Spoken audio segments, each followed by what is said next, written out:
안녕하세요. 천천히 걷는 것을 좋아하는 천호로입니다. 오늘도 구약 성경을 통해 하나님 나라에 대해서 천천히 생각해 보도록 하겠습니다. 지난 시간에는 아브라함을 통해서 하나님께서 믿음의 여정을 시작하는 우리에게 준비시켜 주시는 것이 무엇인지를 생각해 보았습니다. 아브라함이 믿음의 조상으로서 믿음의 여정을 시작할 때 하나님께서는 세 가지를 준비시켜 주셨습니다. 첫 번째는요, 시험입니다. 이 시험은요, 자격을 검증하는 시험입니다. 절대로 우리를 떨어뜨리려는 것이 아니라는 것을 기억하시고요. 시험을 잘 통과해서 당당하게 자부심을 가지고 믿음의 걸음을 힘껏 시작할 수 있는 우리가 되기를 바랍니다. 두 번째는요, 믿음입니다.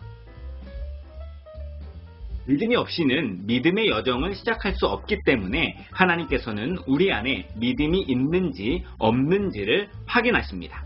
믿음은 쉽게 이야기하면 기대는 것이라고 할 수 있습니다. 하나님께서는 우리가 어디에 기대고 있는지를 확인하실 것입니다. 나의 가치관이나 세상에 기대고 있는 것이 아니라 하나님께 기대고 있음을 꼭 보여줄 수 있는 우리가 되기를 바랍니다. 세 번째는 구원의 확신입니다. 구원의 확신은 우리가 믿음의 여정을 걸어갈 때에 더디게 느껴지고 힘겹고 버거운 일들이 생길지라도 버티고 견디면서 또 한 걸음 내디딜 수 있는 힘을 줍니다. 그렇기 때문에 구원의 확신은 반드시 필요해요. 우리 모두가 구원의 확신을 허락해달라는 간절한 기도로 우리의 소망이 이 땅을 넘어서 하나님 나라에 있음을 삶으로 고백할 수 있게 되기를 바랍니다. 이렇게 하나님께서는 아브라함의 믿음의 여정에 아들 이삭을 바치라는 시험을, 그리고 그 시험에 순종함으로 믿음을, 수풀에 걸린 양을 제사로 드림으로써 구원의 확신을 준비시켜 주셨습니다. 우리 인생도 하나님께서 준비시켜 주시는 시험 속에서 믿음을 발견하고 구원의 확신을 더욱 견고하게 하는 삶이 되기를 소망합니다. 오늘은 야곱을 통해서 우리를 변화시키는 하나님에 대해서 천천히 생각해 보도록 하겠습니다. 하나님은 우리가 가지고 있는 욕심을 하나님을 향한 거룩한 욕심으로 변화시켜 주십니다. 야곱의 인생은 시작부터 험난했습니다. 쌍둥이로 태어날 때 형 에서의 발목을 잡고 아등바등 나왔어요. 그래서 야곱의 뜻이 발꿈치를 잡은 자입니다. 이는 히브리 사회에서 빼앗는 사람이라는 의미로 쓰입니다. 야곱은 이름처럼 무언가 쟁취하고 빼앗으려는 삶을 살았습니다. 장자권의 복을 빼앗기 위해서 형 에서를 속이는 인생이었고요. 삼촌 라반의 집에서 살 때는 라헬을 소유하기 위해서 일했고, 후에는 라반의 소유를 쟁취하기 위해서 애쓰는 삶을 살았습니다. 이 모두가 자신을 위한 것이었습니다. 자신이 부족하다고 생각했던 것들에 대해서는 악착같이 얻어내기 위해서 온갖 방법을 다 사용한 것입니다. 그렇게 수단과 방법을 가리지 않고 자신을 위한 것이라면 무조건 빼앗는 인생을 살았던 야곱의 이름은 히브리 사회에서 속이는 자라는 의미로 통용되기까지 합니다. 마치 우리들의 인생을 보는 듯합니다. 물론 우리가 수단과 방법을 가리지 않고 악바리처럼 살지는 않아요. 하지만 자신을 위한 일이라면, 내 안전, 내 안위, 내 만족, 내 유익을 위한 일이라면 최선을 다하는 것은 우리 모두가 같습니다. 물론 자신을 위한 삶이 나쁜 것은 아니에요. 하지만 그것을 경계하게 되는 것은 그렇게 자신을 위해서 무언가 투자하는 일로 포기하게 되는 1순위가 신앙이고 믿음이 되기 때문입니다. 하나님께서는 그런 우리를 가만두지 않으시고 변화시키십니다. 왜냐하면 하나님은 절대로 약속을 파기하지 않으시는 분이시기 때문입니다. 주님께서는 계속 변절하고 하나님 앞에서 도망치려는 인생을 다시 하나님 앞에, 하나님 안에 두시려고 우리에게로 찾아오실 것입니다.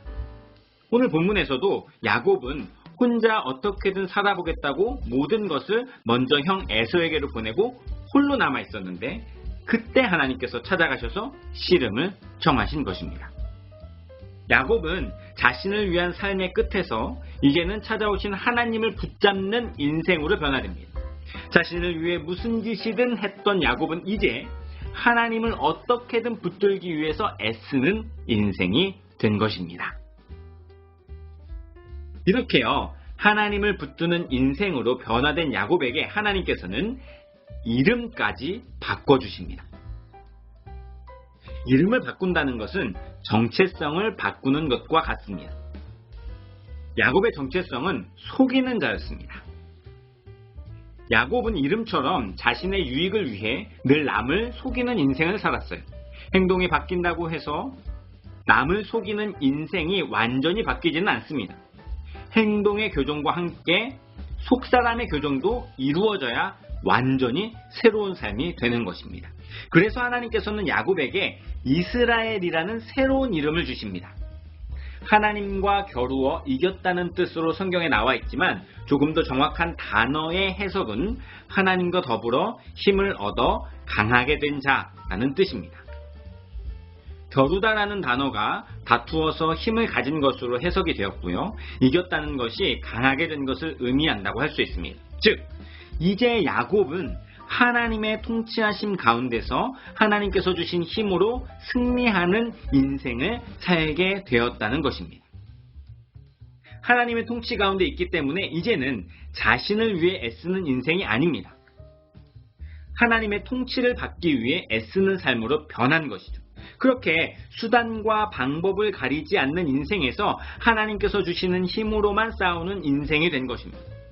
이제는 자신에게 주어지는 승리까지도 내가 생각하고 정의하는 승리가 아니라 하나님께서 생각하시고 정의하시는 승리의 삶을 받아들이는 하나님의 백성이 된 것입니다. 이것은 우리에게도 새로운 명칭을 주신 것과 같습니다. 고린도전서 1장에서는 우리가 성도라고 부르심을 받았다고 말합니다. 사도행전 11장에서는 그리스도인이라 일컬음을 받게 되었다고도 말합니다. 이렇게 우리에게 새로운 이름을 주신 것은 우리로 하여금 하나님의 통치를 따르면서 하나님께서 주시는 힘과 지혜로 이 땅을 살아가고 하나님이 원하시는 열매를 맺는 인생을 살아가야 할 정체성이 주어진 것임을 잊지 않기를 바랍니다. 행동을 교정하시고 이름까지 바꾸셨던 하나님께서는 이제 야곱으로 하여금 하나님만 바라보면서 살 수 있도록 관점을 바꾸십니다. 지금 야곱은 야복강 나루터에 있어요. 그곳에 홀로 남은 야곱은 두려움과 불안함에 잠이 오지 않았습니다. 그곳은 고통 가운데서 밤을 지새우던 곳이었습니다. 그래서 야복이라는 단어는 비었음을 의미합니다. 한 치 앞도 보이지 않는 곳, 그래서 아무것도 의지할 것이 없는 곳, 도무지 희망을 기대하기 힘든 곳입니다. 하지만 이제 야곱은 그곳을 다른 관점으로 바라봅니다. 왜냐하면 그곳에서 하나님을 대면하여 보았기 때문입니다. 이제 그곳은 하나님께서 자신으로 하여금 하나님을 붙드는 것에 욕심을 내는 인생으로 바꿔주신 곳이 되었어요. 자신의 정체성을 이제는 하나님의 통치를 따르는 하나님의 사람으로 바꿔주신 곳이 된 것입니다. 그래서 이제는 더 이상 야복이 아니라 브니엘이라고 부른 것입니다. 브니엘은 하나님의 얼굴을 뜻합니다. 이제 야복은 하나님께서 자신을 돌봐주신 곳이 되었습니다. 그곳에서 자신은 사라졌어요. 나를 위한 인생, 내 욕심에 살던 인생은 이제 없습니다. 오로지 하나님을 위한 인생, 주님의 통치를 갈망하는 인생만 남는 곳이 되었습니다. 우리의 삶에도 이와 같이 관점의 변화가 있기를 소망합니다.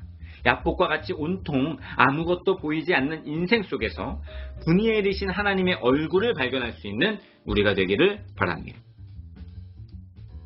오늘은 야복강가에서 하나님과 씨름하던 야곱을 통해서 하나님께서 우리를 어떻게 변화시키시기를 원하시는지 함께 살펴보았습니다.